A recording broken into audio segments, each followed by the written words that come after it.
Hello and welcome to This Explainer. Let's just take a really slow, deep breath together. If you clicked on this, there's a good chance you're feeling incredibly heavy today. You might be sitting there staring at a task, facing a really exhausting reality. You have zero motivation.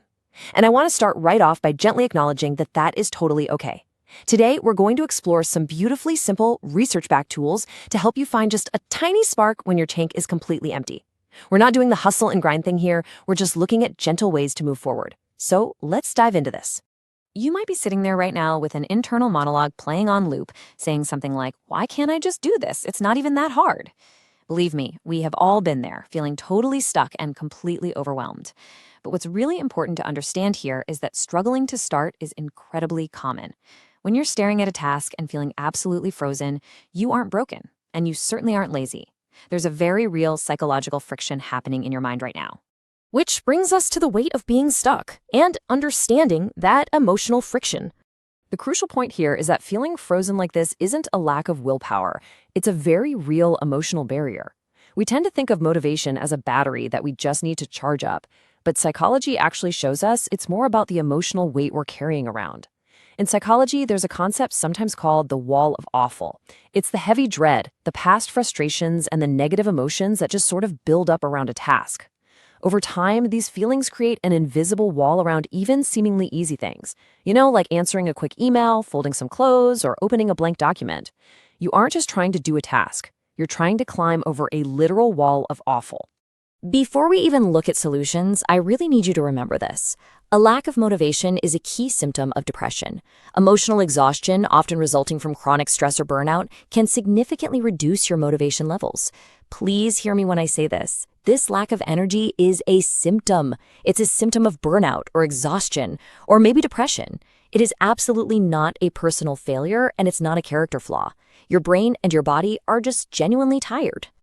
So let's look at a tool called the 5-minute rule, which is a wonderful way of lowering the stakes. How do we gently bypass all that exhaustion? Well, research tells us that procrastination actually has almost nothing to do with time management. It's entirely about avoiding a bad feeling. You're just avoiding the dread. So we need a way to lower the emotional stakes of starting. Here's how this incredibly simple tool works. Step 1, set a timer for just 5 minutes. Pick the absolute smallest, easiest entry point to your task. Then, step 2, and this is the absolute most important part, stop without guilt the second that timer rings. You have to give yourself absolute guilt-free permission to quit after those 5 minutes. That permission is the secret ingredient. Because 5 minutes is just so short, your brain's alarm bells don't ring. The task suddenly doesn't feel threatening anymore. Now, there's a really interesting concept here, which is that action changes emotion. In cognitive behavioral therapy, they call this behavioral activation. We usually wait around to feel motivated before we act, right? But the truth is actually backwards. Just doing a task for 5 minutes often changes how we feel about it. You literally act your way into a new feeling. Often, by the time that 5-minute timer goes off, the dreaded task has completely lost its sting, and you might gently choose to just keep going. Next up is planning with if-then statements, a great way to rely on pre-made decisions.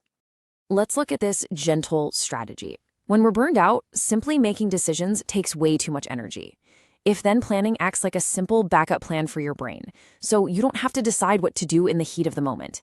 Consider a vague goal like, "I'll clean today." When you're exhausted, that feels massive. Where do you even start? What does clean even mean? Now consider an if-then plan. If it is 9 a.m., then I will wipe the counter. You've decided in advance. You've completely removed the exhaustion of making choices. You're just tying a specific trigger to a tiny action. To really make this work for you, you'll want to use strong triggers. It could be a specific time, like 9 a.m., a specific location, like when you walk into the kitchen, or right after an existing habit, like right after you pour your morning coffee. Linking a tiny, tiny task to something that already happens naturally every single day gives your brain's starting engine a really gentle automatic push. Seriously, no willpower required. Moving on to trying temptation bundling, which is all about pairing tasks together. This tool is simply about taking a dreaded, awful chore and pairing it with something deeply comforting and enjoyable. It's a real game changer. For example, folding the laundry can be bundled with watching your absolute favorite TV show. Doing paperwork can be paired with listening to a super engaging podcast. Paying the bills gets bundled with eating a favorite comforting snack.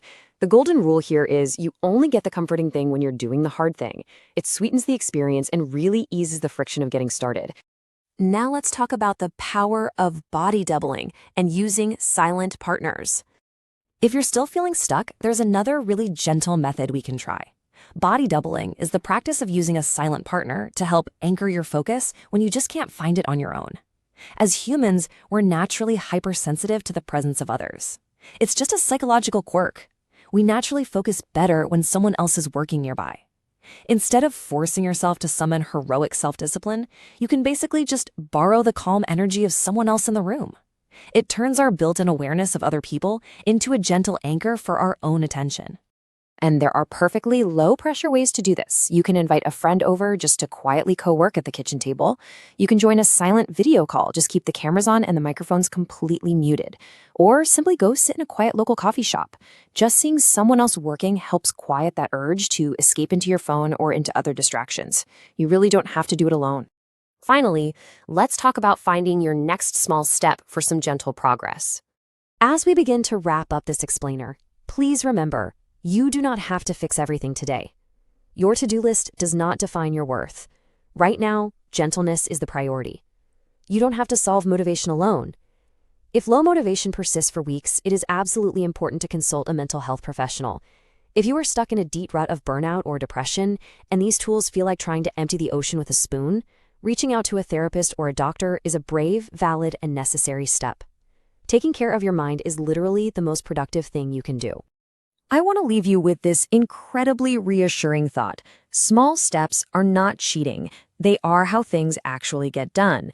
When you are carrying a heavy emotional load, taking just one tiny 2-minute step, like just opening the laptop or just picking up one single sock, is a massive victory. Celebrate it.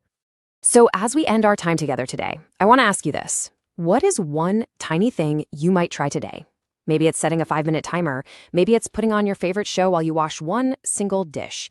Whatever it is, I hope you leave this explainer feeling capable, feeling seen, and feeling just a little bit lighter. Be gentle with yourself today. You've got this.